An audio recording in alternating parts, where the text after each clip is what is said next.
Importante ba yung eschatology? Importante ba yung malaman mo kung anong tinuturo ng Biblia patungkol sa mangyayari sa hinaharap?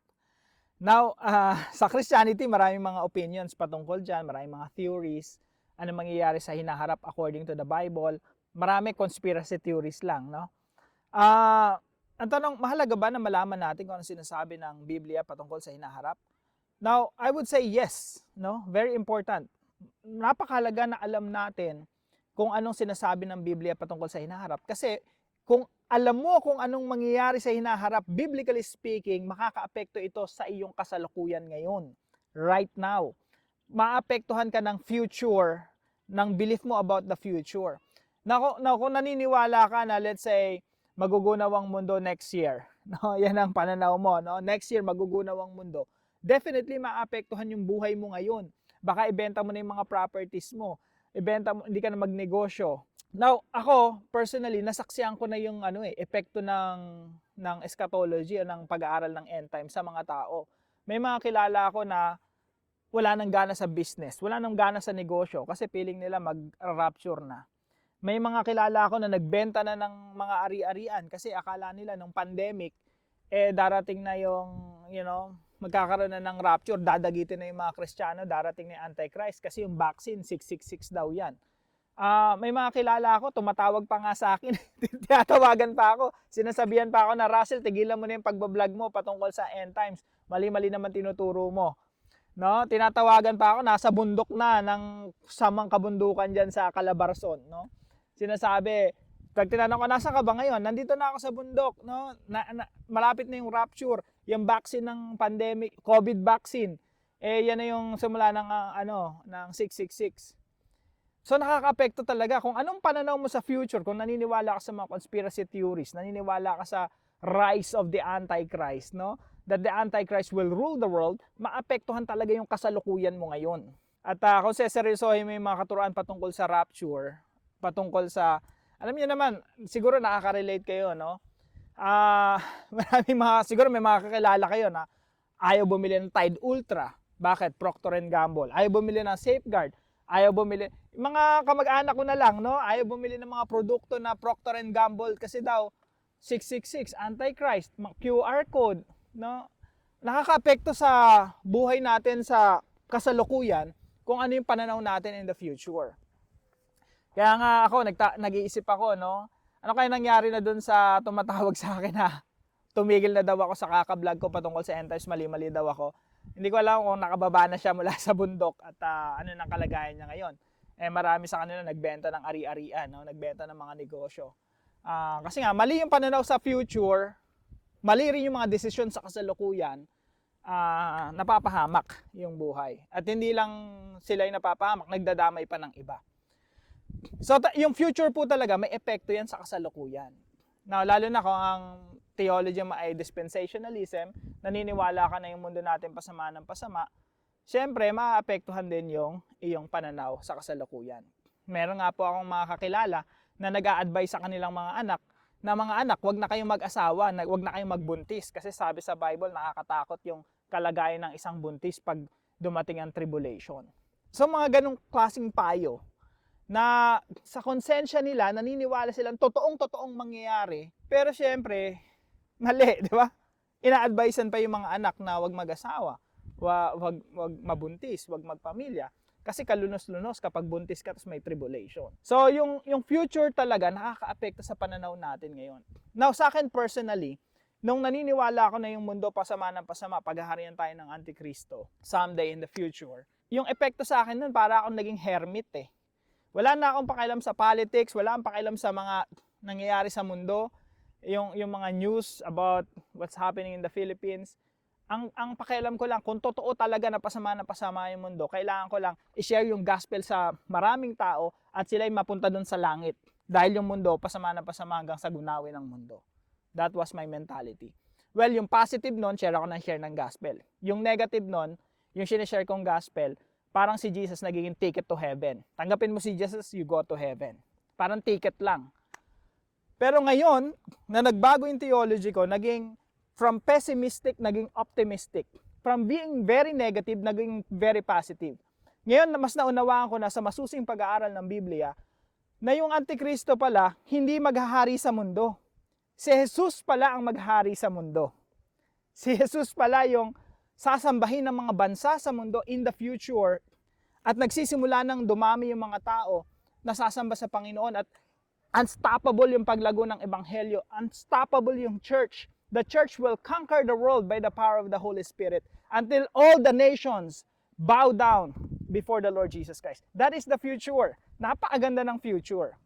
Contrary to my previous belief na yung mundo natin pasama na pasama, yung mga bansa sasamba sa Antikristo. Magkakaroon ng one world government, yung pinaka head ng government na yun, Antikristo. Magkakaroon ng one world religion, yung pinaka priest na yun, Antikristo, humahawak sa relihiyon sa buong mundo. Magkakaroon ng one world economy, at yung Antikristo na yun, hahawakan niya yung ekonomiya ng buong mundo, walang makakabili, walang makakapagbenta kung walang tatak ng Antikristo. Yung dating paniniwala ko. Lahat pala lang yun, walang basihan sa Bible. Ang naunawaan ko ngayon, base sa masusing pag-aaral ng Biblia, si Kristo pala ang maghahari sa buong mundo and all the nations will bow down to Jesus Christ. At yung ganong theology, nakaka-apekto sa akin ngayon. Ngayon, pag nag-iisip ako ngayon, long term, dati short term. Habang nabubuhay ako, I will share the gospel. Pero ngayon, iniisip ko na, anong magiging legacy ko for the next 200 years? Kaya nga ako nagbablog ngayon eh.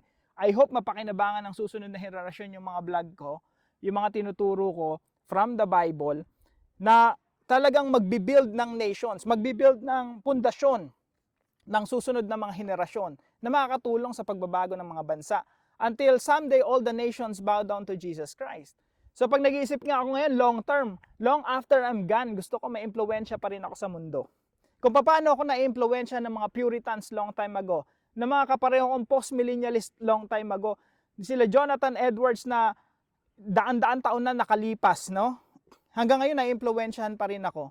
Yung mga theologians in the past na naka-impluwensya sa akin ngayon, gusto ko ma-impluwensyahan ko rin yung mga tao sa susunod na mga henerasyon for the next 200, 300 years. Ganun na yung mentality ko. Why? Because I believe the gospel is advancing. At yung ginagawa ko ngayon, mapapakinabangan ng susunod na henerasyon para mas lalo pang lumaganap yung ebanghelyo ng Panginoong Jesucristo. Yung mentality ko ngayon, long term. At yung pagtingin ko sa mundo ngayon, tinutubos ng Diyos. At yung Great Commission ng Panginoong Jesucristo, nung bago siya umakyat sa langit, sinabi niya sa kanyang mga alagad, all authority in heaven and earth has been given to me, therefore go disciple the nations. Ang tingin ko dun sa utos ni Jesus Christ na yun, mangyayari. Lahat ng mga bansa sa mundo ay magiging tagsunod ng Panginoong Jesucristo. Well, not every individual, not 100% all individuals. Pero ang sinasabi ng all nations. Pantata ethne. All authority in heaven and earth has been given to me, therefore go disciple the nations. Nung inutos ng Panginoong Jesucristo sa mga disciples yun, sa mga original disciples yun, ang thinking ng mga original disciples, matutupad yung inutos ng Diyos, ng Panginoong Jesucristo sa kanila. At dapat yung mentality na yun, dala-dala pa rin natin ngayon. Pag tinignan natin mga Arab countries, pag tinignan natin Iran, Saudi Arabia, Jordan, pag tinignan natin Latin America, Africa, North and South America, pag tinignan natin yung Europe, pag tinignan natin yung Asia, dapat ang mentality natin, lahat ito madi-disciple. Lahat ng mga bansa rito ay makakakilala sa ating Panginoong Jesucristo. Because that is the future of the world. Yun yung sinasabi sa Biblia, all nations will bow down before the Lord Jesus Christ. Ngayon, yung ganong klaseng theology, nakaka-apekto yun sa akin ngayon. And I hope maka-apekto rin sa inyo.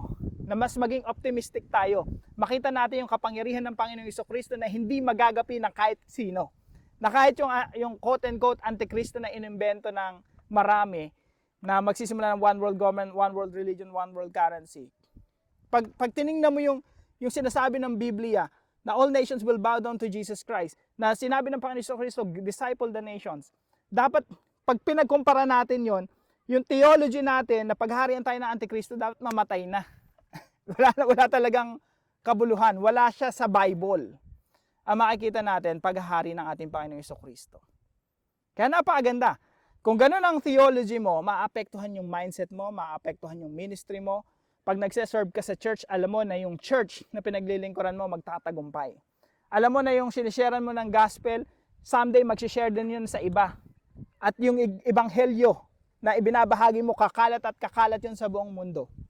Hindi kumukonti yung mga Kristiyano. Hindi lumiliit yung impluwensya ng mga Kristiyano. Lumalawak yung impluwensya natin. Bakit? Ano sinasabi ng Panginoong Jesucristo? The kingdom of God is like a mustard seed. Maliit lang, pinakamaliit. Pero ito yung magiging pinakamalaking halaman sa hardin. Kung hindi mo pa na-gets yun, ito pa sabi ng Panginoong Jesucristo. Sinundan niya, the kingdom of God is like yeast, lebadura, pampaalsa, na inihalo sa minasang arena. Hindi mo makita sa simula, invisible sa simula, pero at the end of the story, yung kabuuan ng minasa na impluwensyahan ng lebadura. At yung kingdom of God is like mustard seed, is like yeast. It will influence the whole world. Nagsimulang maliit, magiging pinakamalaki sa lahat. Sabi po sa prophecy sa Book of Daniel, pagdating ng Panginoong Jesucristo, siya yung bato na tumama sa kaharian ng mga tao. At yung bato na yun naging isang malaking bundok. At yung malaking bundok na yun pumuno sa buong mundo. That is the kingdom of God. The kingdom of God will turn the world upside down. The kingdom of God will change the world for the better. Kaya po yung mundo natin ngayon, paayos ng paayos, dahil inaayos na siya ng ating Panginoong Jesucristo. Gaano ka-importante yung mag-aral ng eschatology? Napaka-importante po. To the point na pag nakuha mo yung tamang theology sa Bible, magiging optimistic ka, magiging meaningful. Everything will make sense to you. Na magiging positive ang tingin mo sa mundo. At makikita mo yung impluwensya ng Ebanghelyo, unstoppable. Until ma-accomplish yung utos ng Panginoong Jesucristo, go disciple the nations.